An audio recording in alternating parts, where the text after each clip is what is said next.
passed elderly man, some ghost of Christmas future reminding everybody else the party does not last forever. And then there's the health department. Darren slides off his stool, cruises on over to the bar. He pats Murph on the shoulder. Hey, nothing. He grabs his shoulder, but Murph just slides back into place. Darren picks up his wallet, yells to Giselle, "You pay his tab?" She gives a thumbs up, so Darren shoves the wallet in Murph's back pocket. Murph doesn't notice. Maybe he really is dead, Darren thinks, and pulls him away from the bar. Murph's head lolls back, his mouth falls open, saliva running freely, then he's shoving Darren away. He tries to make a break for it, trips, catches the bar, keeps himself upright, which is more than Darren can say for the kid with the fake ID outside. Even accounting for posture, he's still a couple inches south of Darren, and Darren, he's not the kind of guy who can get by on his height. Down there, clutching the bar, Murph looks small, pathetic. Work the room long enough, you realize small and pathetic and harmless are not the same things, not by a long shot. Yo, Murph, time to go. Murph looks at him, blinks a couple times. I'm okay. How many times do I have to tell you? No sleeping at the bar. Wasn't sleeping. Darren points at the security camera. You want to check the tape? Yeah? No, you fucking don't. Let's go. My wallet! It's in your back pocket. Murph reaches around back. Pat, pat. He nods. Thanks. Sure, now, Murph lunges for the half-finished drink on the bar, but as she sells faster, she snags it and dumps it in the sink. No mas, she says, shaking the empty glass at him. Come on, just one more. Crash! Breaking glass over by the pool tables. Darren whips his head around. Choi and a couple of his buddies are laughing. One of them staring at a busted bottle of longboard lager at his feet, a pool cue in his hand. Doesn't take CSI to figure out he set it on the rail against Darren's repeated instructions and knocked it off, trying to do some dumbass trick shot. Choi and the boys always bring some bullshit with them, but not every patron's created equal. The owners of SurfNet creams himself over the fact that Choi had a spread in the July 1998 issue of Surfer. Never mind, he hasn't done much since but throw rocks at lawyers who tried to pal out his break, but that's none of Darren's business. A guy like Murph can't handle his booze, he gets kicked out. Choi and the boys, Darren gets the mop. Let's go, I got shit to do, Darren says, grabbing Murph by the arm and muscling him towards the door. Murph wrenches away and marches out himself. At the door, he turns and jabs a finger at Darren. You can't fucking do this to me. I was a Navy SEAL. Place like PB, Navy SEALs are a dime a dozen. Or rather guys who say they're Navy SEALs. It's like a goddamn SEAL colony. Get home safe, Darren says, and goes to get the mop. Murph comes back. Shit's winding down in the Otter, the evening crowd making their way west on Garnett towards the more upscale bars. Reason they call it pre-gaming and not game gaming. Darren doesn't get offended. The Otter is what it is. He gets the broken bottle cleaned up, clears glasses off a high top, intercepts some kids at the door who turn out to be in their 30s, with a valid ID even. Changes a Bud Light keg for Giselle, fights the urge to unplug the juke when somebody plays Garth fucking Brooks, counts his blessings when Brilliant Disguise comes up next, cracks his knuckles, cracks his neck, turns down an offer to join Choi and the boys in a game of Punch Me in the Dick, surveys the bar and likes what he sees, then sits down on his stool again, digging the hot dog scented breeze through the doorway. Something he's still not sick of, even after half a decade of sharing space with the hot dog guy, whose name, no bullshit, is Frank. I'm sorry, I couldn't help myself. I'm an addict.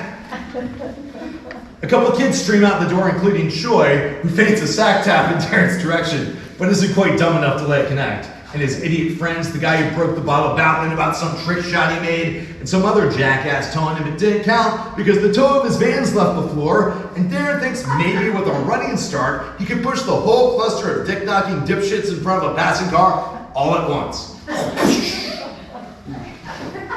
Even with the noise from the juke, deep cuts from Tupac, the Machiavelli album, he hears Frank go, "Hey, put that shit back!" Then Murph lurches into the doorway, both hands holding a ketchup bottle pointing right at Darren. Murph screams something and squeezes. Ketchup splurts, sails through the air. Darren stumbles back and lands on his stool. He stares at Murph. "Did you just shoot ketchup at me?" Murph squeezes the bottle again. Another splotch lands on his own shoes. Oh, fuck. Darren's got nothing. Guys have come in with pool cues, bar stools, brass knuckles. More than one woman has taken off her shoe and tried to whoop him with it. Fools throw drinks at him. A lot! Nobody's ever tried to squirt him with ketchup before. "Give me that shit back," Frank says, appearing in the doorway behind Murph. Murph turns, gingerly holding it out to him. Frank snatches the bottle. "Ketchup's for customers, asshole." That's my next tattoo. If some 20-something douchebag tried that, you'd better believe Darren would lay him the fuck out. Maybe it's Frank, snatching the bottle away. Maybe it's Murph, already stumbling down the sidewalk with ketchup all over his shoes, head held low. Womp, womp, womp, womp, womp. Whatever it is, Darren goes and gets himself a roll of paper towels and the 409. And that's my 10 minutes, so if you want to read the rest of the story, in the back, pick up the Dark Waves of Winter from Belfast.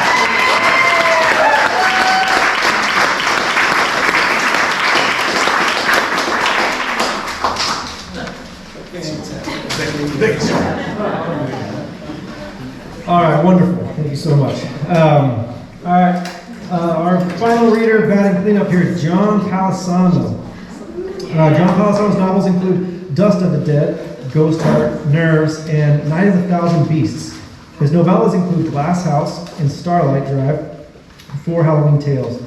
His first short story collection, All That Withers, celebrates over a decade of short story highlights. He won the Bram Stoker Award in fiction for Happy Joe's Rest Stop and Colorado's Yog Saget Award in 2018.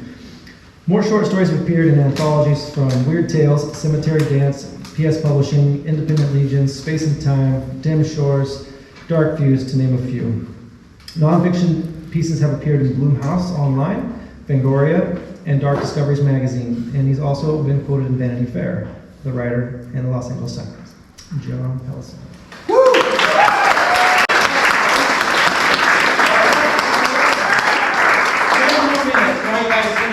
Stay with me for 10 more minutes here? Yeah. Go get him, JP! All right. So, for a long time, I worked in animal rescue. I know what you're thinking. Like this guy, I did. I was one of those guys that went and rescued beagles from labs and things like that, and drove trucks and all that kind of stuff. And when I got the call for this, I thought, I want to do something about animal rescue and the ocean, which are two things that I love very much. So here's an excerpt from The Dead Spot.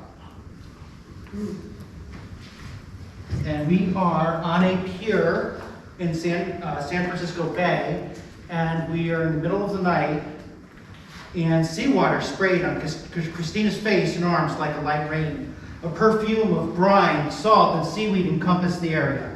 She looked out at a vast sheet of darkness. It rose and fell. The ocean looked like it was breathing. "You sure we should be doing this?" Kim asked, her smile catching the moonlight. "We'll be fine," Christina said. "We've done this 100 times. She forced a smile. "Only this is the first time I'm helping to break the law. I never even went to detention." "The water looks rough," Kim said. "I don't know." "Well, no one will follow you if you're not comfortable," she said. "It's understandable." She tried to sound natural. Splashes sounded around them. The other swimmers dove in. The San Quinlan boat crew was off and running. Christina shrugged. "That's my cue," she said, grateful to end their conversation. The less she spoke, the better. Launching herself head first, she felt the rush of the ice-cold water touch every part of her exposed flesh. She imagined all her pores closing like millions of microscopic port windows shutting at once. For a moment, she didn't feel cold or hot, just a strange type of numbness. She exhaled as she reached a natural arc. Bubbling sounds whooshed around her as she fanned her arms backward and made the first small kicks to push herself upward to the surface. When she broke, it was the same pitch black as below. She blew out what remained of her breath and dog paddled. The water felt strong, and she sensed a current too, which she hadn't expected. Salt permeated her nose and throat, and she smelled it and tasted it. She listened for several seconds for signs of the others. Nothing, just the lapping waves. No swimming strokes, no breathing, nothing she identified as another swimmer. In the dark, she had no landmarks to know where she was or how to get back to the San Quinlan dock. Reaching for her left wrist with her right, she cupped her diving watch, and thank God it hadn't come off. She lifted her arm out of the water and pressed the top right button, illuminating its face. And seeing the compass built in, she noted she faced a few degrees to the left or the north. Perfect. If I swim east, I'm going to come upon the dock or land if I get into trouble. It's only 45 minutes to sunrise anyway. I'll be able to see more and more soon enough. She had little time, though. She had a mission. None of the others knew. Reaching up to her swim cap, she pressed the right side above her temple. The squishy pack inside was still there. The ID chips were safe. She just had to deliver them. The waves pushed her and were higher than usual, so the paddling already felt labored. I have to swim right away or I won't make it. She went over the plan. She'd have to have pushed off from the dock straight and swam at 18 degrees, just to the right and due north. David had gone over it with her the night before. Get your lubber line right on the 18 and swim straight. That'll lead you right to the buoy. There'll be a small compartment under the flashing light. You put the bag of chips in there, it'll be almost light by the time you make it, so you should have a visual on the dock if you just reverse it on the way back. Easy peasy. Easy peasy for him. He doesn't have to swim a mile and a half each way. She checked the bezel and saw it pointed her toward 9 degrees. She turned and aimed as best she could for 18 and began her strokes right away. The window of time will be short. Can't be seen. No one can know I'm doing this. The water fought her right away. There hadn't been a storm forecast. It was supposed to be a cloudless morning with no issues. The sea could change in a moment. It didn't care what forecasters believed. Christina thought back to the countless hours she'd spent swimming in the winter, open waters with the crew. They always went out early in the morning, less chance of encountering boats. The world was theirs, no intrusions. Don't think about that Zen right now. You've got a job to do.